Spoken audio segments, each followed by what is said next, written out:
going to get into the Acolyte. Have we all seen the Acolyte here? We all seen it? Just about?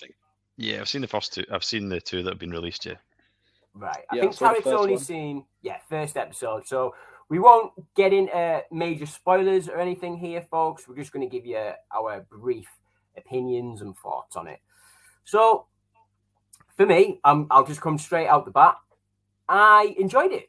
I enjoyed it a lot more than I thought I was originally going to enjoy it, because I've been on a bit of an up and down relationship with Star Wars as of late.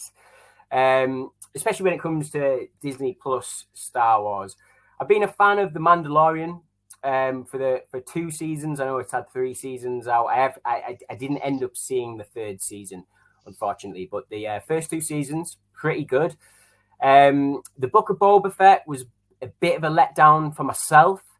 But then I watched Andor, and that was, I thought, absolutely amazing. I thought that was a real breath of fresh air into Star Wars in many ways. Acting, set pieces, locations. It just felt very fresh. But then I was let down a little bit on Obi-Wan. I would say more than let down on Obi-Wan, because I'm coming from a Star Wars point of view of someone who loves the prequels. That's my Star Wars sort of era. I'm just a casual fan of the first 3 movies from George Lucas. It's not like I'm not an uber fan of the franchise or anything like that, but the prequels were a big part of my life when I was younger.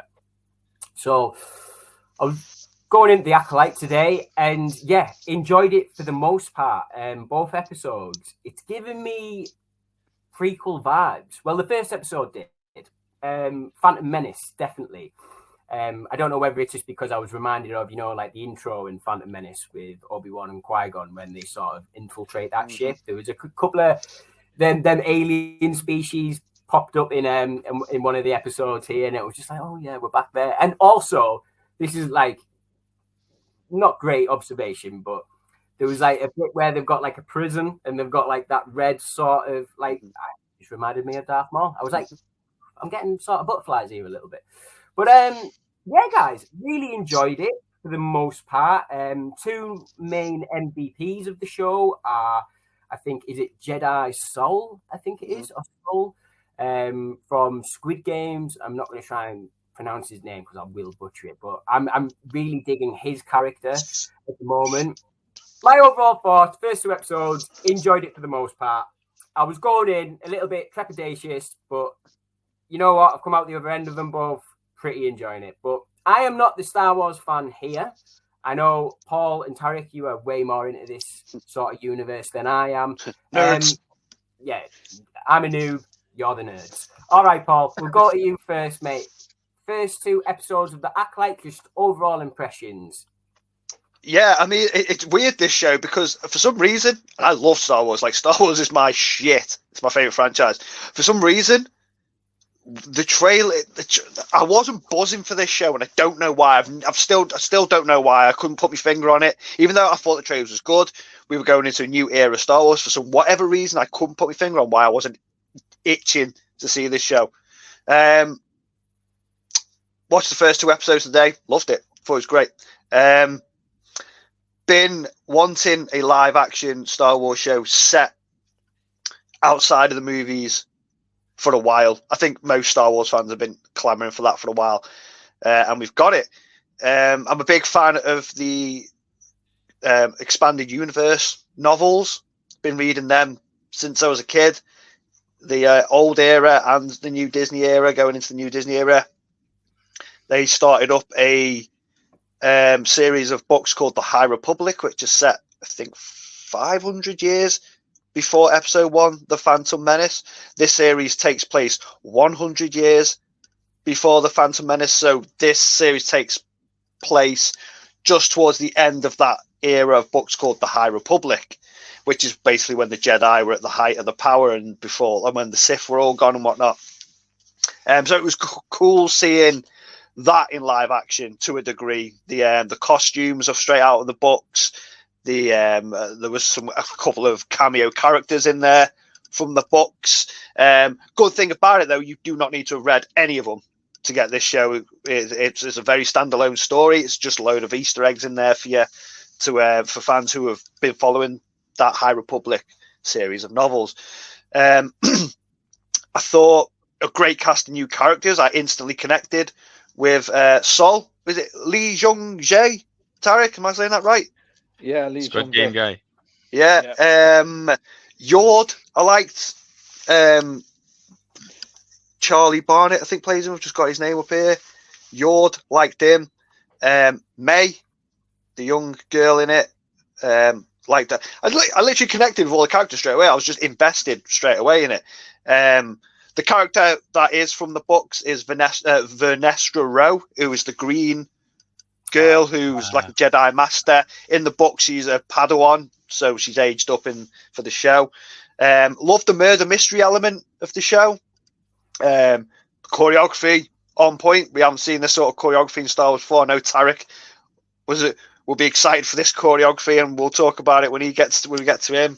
All that Hong Kong, they've definitely channeled that Hong Kong choreography. Do you know what I mean? It was right there on the screen. Loved it, man. Bit of mystery. Can't wait for the next episode. I'm in. Loved it. Yeah, man, I'm with you there. The sort of detective mystery aspect to it, like they're treating the Jedi as if they were like a police force. I'm loving it. But yeah, Tarek, we'll go to you next, mate. Just I know you've only seen the first episode, but just overall impressions and thoughts on this one.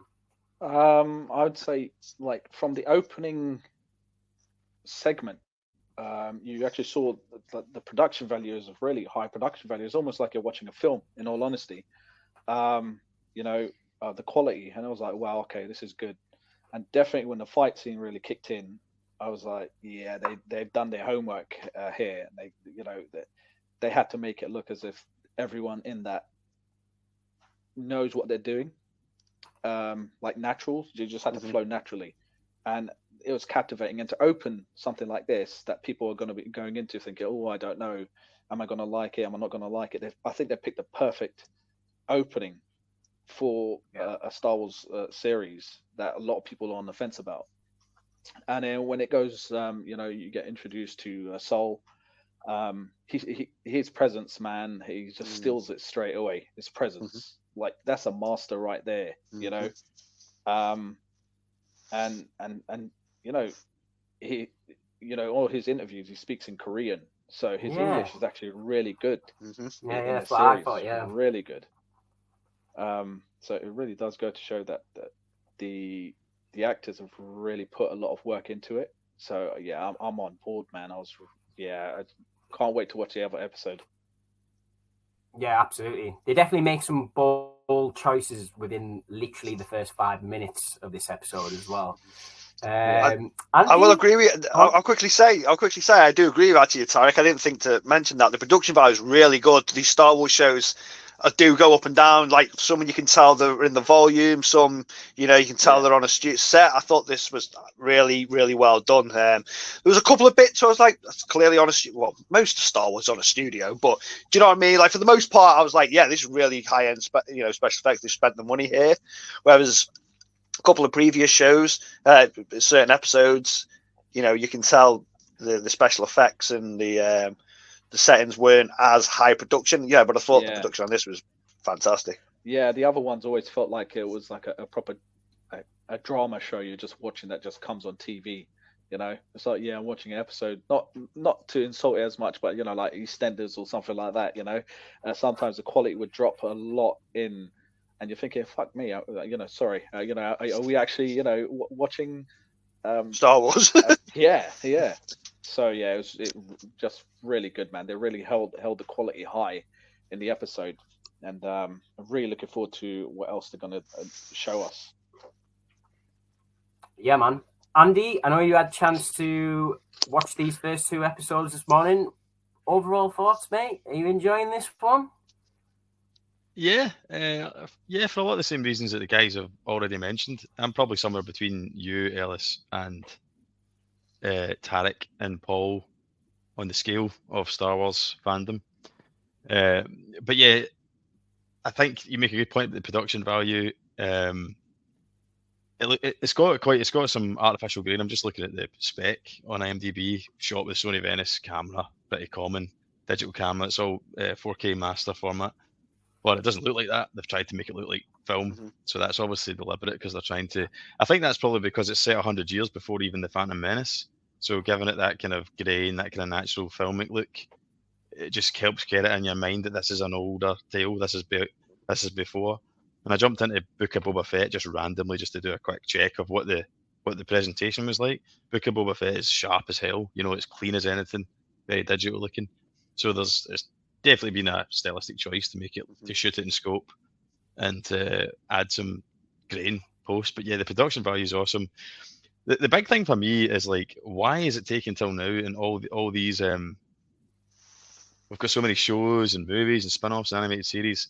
I haven't seen the animated series, so maybe it's in that. But why has no one thought to do Kung Fu and the Force until now? Yeah, because it's absolutely amazing. It works so well. It reminded me in many ways of the Matrix, not just because Carrie Ann Moss is in it. That helps massively because she's very much channeling.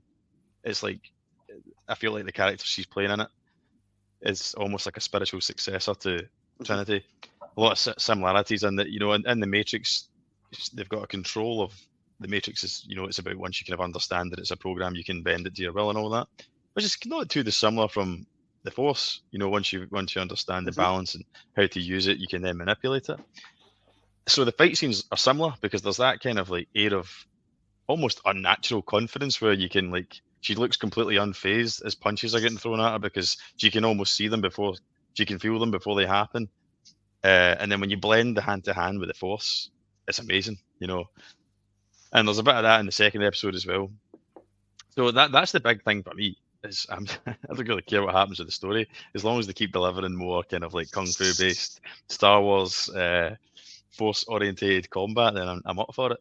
But it's just refreshing getting something that isn't tied to Skywalker or the known characters because up until now you've had every show they've done, there's been something recognisable. Mandalorian, it wasn't Boba Fett, but let's face it, everyone was like, oh, loads of people thought it was Boba Fett until they actually started watching it. You've got Obi-Wan was obviously, the pool was Obi-Wan. Andor even is already related to an IP and that, you've got Rogue One. So this is the first, I think, where there's no visual on screen IP to relate to, which is a bold choice. But my only criticisms would be that I don't think any of the characters so far are particularly interesting. Just being mutually honest about it, and not getting swept away. I don't think it's the most amazing show I've ever seen. So far, I'm kind of like, yeah, this is like above average, and maybe by the end of it, I'll think it's even better than that. But I think it's a solid start, and I'm keen to see where it goes. Yeah, I think that's the best we can sort of ask for if you've been on the fence a little bit with Star Wars recently, that we've sat down, watched it, and look, we're on board. I'll watch the next one when it comes out, which I think is the best that you can ask for with this franchise. But yeah, definitely, man. Like, we haven't seen like any full-on lightsaber duels or anything yet. So if the Kung Fu looks like that, what the hell are the lightsaber fights going to look like, man? But yeah, I'll be watching the next episode for sure. All right, guys. Have we got anything more we want to say on the Acolyte so far? Or are we all good? I just wanted to just say there, like Andy was saying, it is refreshing to have something not attached to the Skywalker saga or them 9 movies, and it's its own sandbox. Do you know what I mean? They can do practically what they want as long as they have to stay. There's probably canon. They do have to stay within the story group. But is it Leslie? I forget the woman who's Leslie Headland. Yeah, I read an interview of her, and she's basically said, she spoke to the story group, and they basically said, you've picked a perfect place to tell a story because you've got probably the least restrictions on what you can do with Star Wars. And she's already asked them, can she do this? Can she do that? And they've gone, go for it. So I think we're going to see some cool surprises going forward. I think we're going to see a young Yoda at some point. That's just a speculation. Ooh. I don't know. I think we might. I think they'll throw in. They'll 100% throw in stuff we know. They're going to do. There'll be something, even if it's just that, a young Yoda. I believe there's a few. I don't think this is spoiler because I think this is public information. There's a few Jedi from the prequels that are going to turn up in it. There'll be younger versions, who are on the Jedi Council and whatnot. I think I'm pretty sure that's public information. I think they spoke about that in Empire magazine. So we're going to see a few things from the movies, but in terms of story, it's its own sandbox. They can practically do what they want in this, which is really refreshing. It's like we don't know where it's going to go. Yeah, definitely. When you've got the writers, what's his name, Kevin Scott and Charles Soule, literally being the consultants on this era. And I mean, they're the ones who created this kind of like this era, right, where they started to write about all the this time. That's why it's so fresh, man. And I just hope you're always going to get it, aren't you? You're always going to get the people that are going to complain. Just find something to complain about. Star Wars fans, man, innit? So, but yeah, I mean, I'm just loving. I'm loving the camera work. I'm loving the choreography. I'm loving the music at certain points. Yeah, music's good. The music's pretty cool.